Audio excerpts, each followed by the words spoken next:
I have been waiting for this moment all day. I'm not even going to lie to you. Let me fix myself up here, make sure I look presentable. Tegan and Sara are in the studio. Welcome, ladies. Thank you for having us. Now, right off the bat, if you're listening and you don't know who Tegan and Sara are, shame on you, first of all. Second of all, Tegan and Sara are identical twins from Calgary, Alberta. Mm-hmm. And let me rephrase that. Beautiful identical twins. Oh, flattery will get you everywhere. Let's stay here forever. It had to be said.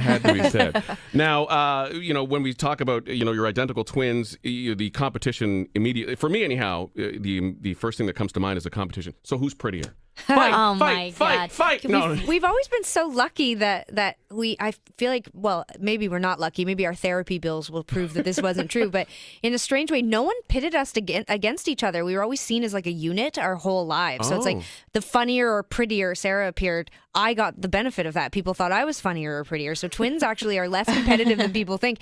It's like the more you like one of us, the other is just riding that wave. Well, that's true. A good way to do it, I guess. Yeah. That's a so good way we're to both amazing. Yes. Yes. Now, I did some research in my limited capacity, and you guys are on a very small list of identical twins who have made it big in music. Very small list. Yep. And I believe you are the only female identical twins who have made it in music. So we keep removing the up and coming ones. We have a code word when we see another pair of identical female twins making it. We send out the cleaner, as they say. Oh, the cleaner. We're like, you could be siblings, but you cannot be identical twins. This is our. Why do you think Mary-Kate and Ashley Olsen retired a few years ago? Oh, that was you. Yes, pressure. You're welcome. It's amazing what some nice Canadian charm can do to intimidate people. Goes a long way. Yeah, it does. So we got to talk a little bit about the connection between the two of you, because when you think about twins, and especially identical twins, they talk a lot about the psychological connection. Like if I take you, Sara, outside and I pinch your arm, are you going to feel it, Tegan? Is that no. And here's the thing that we've always decided. We're like, if we were the kinds of twins who could read each other's minds or who could feel each other's pain, we probably would have exploited that when we were younger and probably be in prison or we'd be dead.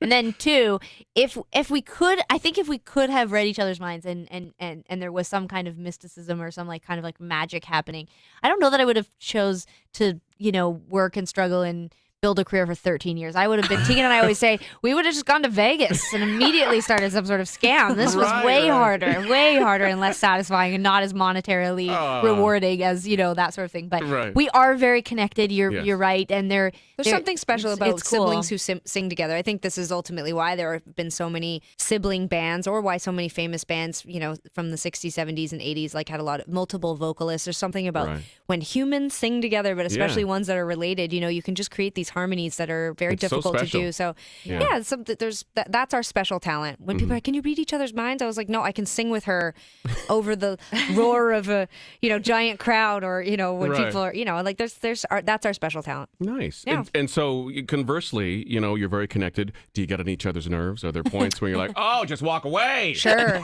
But we always are very clear to point out that we get everyone gets on our nerves. I'm not sure that Sara exclusively gets on my nerves more than anyone else. I feel it's a general wrath that I often feel. Am I on your nerves right now? Not at all. No, I like your enthusiasm. I mean, this is our first time meeting, so I would reserve any sort of judgment or anxiety for maybe 10 or 12 meetings. I was going to say, I thought you were going to say seconds or 12 minutes. Never. No. It'll happen. It will happen. Don't worry. So we got to talk about the success that you're enjoying right now. Congratulations on a couple of fronts. First of all, congratulations on the new single "Closer," selling over 100,000 copies. Yes, fantastic. And Heartthrob about to go gold. Yeah, we're really excited. Yeah. This is we're real ballers now. Yeah, we're really stepping it up. Watch out, Justin Bieber. No, the truth is that we have 7 records, and this is our 7th record. Yes. And we've always experienced what we think is wonderful success in Canada, but also internationally. And we've been incredibly grateful for that. And there were years where our success was a little bit more modest. Maybe we would be excited to sell 50,000 records. I think to be at our age now, we're 32, and to be still what we feel on an upward, swing. Sure.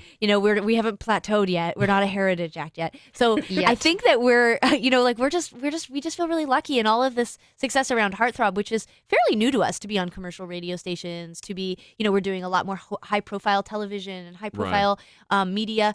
And it's really exciting for us because it's allowing us to get to places that we haven't yet, been able to go with our previous records. So, we were just in Indonesia, we were in Singapore, we'd love to get to like Russia or South America. Wow, yeah. And we're basically using ourselves to get other places. We are. We're the vehicle that is taking us these places. So it's so cool. I mean, there's of course a joy in knowing that, the single is selling and that the records are selling. But at the end of the day, just to continue to broaden our audience and to be able to visit people all over the world and play music for them, it's a really wonderful job. Sure. Yeah. We're talking with Tegan and Sara, if you're just jumping in, and I love the CD Heartthrob. It's fantastic. Thank you. May I say, there seems to be a lot of relationship emotion going on. Now, who is in the middle of breakups or making up, or what's going on? I mean, we're both so lucky that we're actually both in very long-term happy relationships right now. Okay. But that being said, I think because we're happy and somewhat settled and, a lot of avenues in our life are clear right now and calm, it allowed us to write from whatever perspective we wanted to. So I think that the record covers a lot of different eras and a lot of different emotions. So I think we were able to go back to some really crunchy, dark, emotional times, write about that. But then, I also explored a lot of romance on the record. For me, I really did want to showcase a different side of Tegan and Sara, if you will, and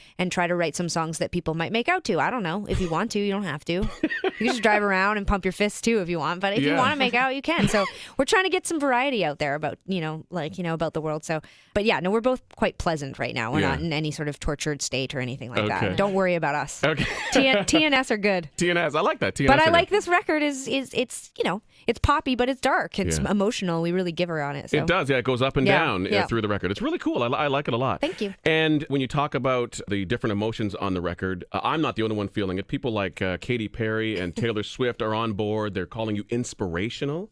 How does that feel? I mean, that's pretty cool. Oh my God. I mean, it's surreal.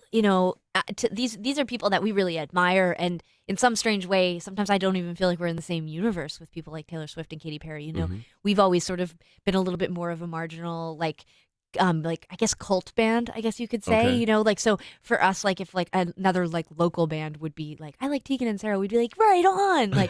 This is almost like Oprah acknowledging you when Katy Perry and Taylor Swift say I like your band. It's almost like I can't even believe they know who we are, and let alone like us. That's a very Canadian thing too, as well. Yeah. To say, well, I'm okay. I'm just doing my thing. Maybe I should balance that out. I mean, obviously they like us. Duh, the record is amazing. There you go. That's more like it. Yeah. No, we're really thrilled. excited. We're thrilled. It's so cool too because it's people that we really, really like. I love Taylor Swift's new record. I think it's such a great songwriting record, and however you feel about the aesthetic or about the genre of music that you're listening to, at the end of the day, Tegan and I just love great songs. So to me, there's no difference between something that's very abstract and only sells 10 records or something that sells 10 million records. If it's a great song, I want to connect to it. Right. So I think it's such a nice acknowledgement from those big, wonderful, strong, confident, powerful pop stars. It's super cool. Yeah. We're talking with Tegan and Sara. You got to get a copy of the new CD, Heartthrob. It's fantastic, and I'm not just saying that. It really, really is cool. Now, given the fact that you've taken a lot of time, you said 13 years you've been doing this, to get to where you are now, I'm very curious to know your thoughts on the new genre, if you will, of reality singing shows, Idol and The Voice and stuff like that, who just kind of throw people into, into the middle of celebrity stardom, and you had to work, so hard to get there. How do you feel about those shows? Honestly, it is such a different animal. That is just, we could never do that. Sarah and I don't believe that we have the ability to stand on a stage after a couple rehearsals and sing any song put in front of us. I mean, the people that are on these shows do have a special breed of talent. And a lot of them are just fantastic singers. I'm not sure that that's Sarah and I's, when I love to sing, that's my main instrument, but I think what Sara and I do is tell stories. We the lyrics, the melodies, the harmonies between us. So when I watch those shows, I actually don't compare myself to the people that are on there because I'm like, these people's voices are amazing. So, reality television, it's been around long enough now that I've it's wore me down and now I like it and I'm kind of into it. So when I'm in the hotels and I'm flipping through the channels and I see those shows, I think that they're actually quite entertaining. And if anything, I think what is great about it is it's giving people who would have never had a chance to get in front of a big audience an opportunity. And now it's, what do you do with it? Right. Now it's how do you turn that around and turn it into a career? Because it's been proven time and time again, it doesn't matter if 1 million people vote for you on American Idol, you could end up selling 0 records. So that's true. It's I hope and for everybody who goes through that, or people who are sitting at home thinking, man, I want to get on on Canadian Idol or, whatever. It's, it's about building a strong foundation and having a good business sense and connecting with your audience. Nobody cares after a while if you have a great voice if they don't feel connected to you. Good point. Simon Cowell, I'm available if you want to, if you want to have us on. We'll be Tegan, judges. coming up on the new season of Canadian Idol. I don't care how good your voice is if you don't connect with me and I don't feel connected. Get off the stage. I'm very excited for you guys to perform the new single for us. We're going to do that live in just a couple of seconds. But before we do that, in as you talk about connecting with people, I feel like we've connected a little bit. Yes, a little bit definitely. in the short time we've been together. So I want to put it out there that I want to, if you're okay with it, I want to take one of the things off my bucket list, and I want to.